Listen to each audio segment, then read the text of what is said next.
মঙলদৈত ৰঙালী বিহু আৰু জনগোষ্ঠীৰ সাংস্কৃতিক সমাৰোহৰ বিনন্দীয় কাৰ্যসূচী অসমীয়া যুৱ মঞ্চ আৰু অসমীয়া মহিলা মঞ্চ দৰং জিলা সমিতিৰ উদ্যোগত দৰঙী কলাকৃষ্টিৰ প্ৰাংগণত অনুষ্ঠিত কাৰ্যসূচীত অংশগ্ৰহণ বিভিন্ন সাংস্কৃতিক গোষ্ঠীৰ।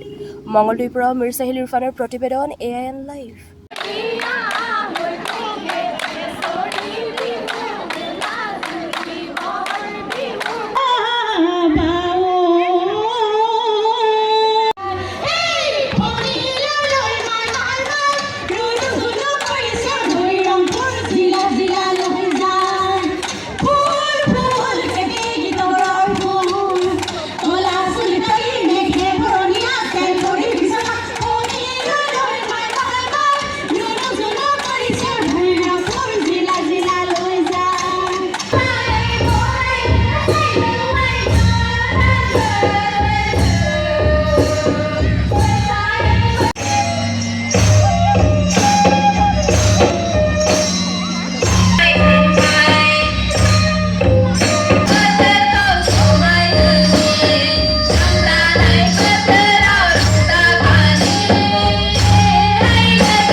আজি আমি অসমীয়া যুৱ মঞ্চ আৰু অসমীয়া মহিলা মঞ্চৰ পৰা দৰং জিলা কমিটিৰ উদ্যোগত ৰঙালী বিহু আৰু জনগোষ্ঠীৰ সাংস্কৃতিক সমাৰোহ উদযাপন কৰিছোঁ।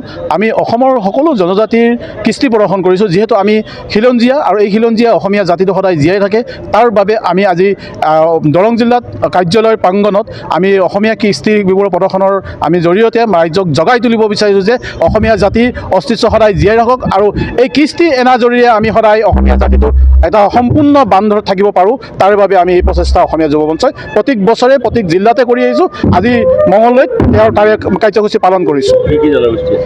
আমাৰ ইয়াতে বিভিন্ন জনগোষ্ঠীৰ প্ৰদৰ্শন কৰা হৈছে নৃত্য, আৰু এতিয়া শৈলেন গগৈ ডাঙৰীয়া আহি আছে। তেওঁ অসমৰ প্ৰত্যেকটো জনগোষ্ঠীয়ে কৃষ্টি প্ৰদৰ্শন কৰিব আৰু তেওঁৰ কাৰণে আমি সকলো ৰাইজে উপস্থিত হৈ আছোঁ। যিহেতু তেওঁ বিহু সম্ৰাট শৈলেন গগৈ, তেওঁ অসমৰ বাহিৰত যিহেতু বিহুৰ আৰু কৃষ্টিৰ জনজাতি কৃষ্টিৰ ওপৰত প্ৰদৰ্শন কৰি আহিছে, সেইবাবে আমি তেওঁলৈ অপেক্ষা কৰি আছোঁ। তেওঁৰ আজি মঙলদৈবাসী ৰাইজক এটা অসমীয়া জাতিৰ জাগৰণ যিকোনো খবৰ আৰু বিজ্ঞাপনৰ বাবে যোগাযোগ কৰক 7896121996 লগতে 7002537271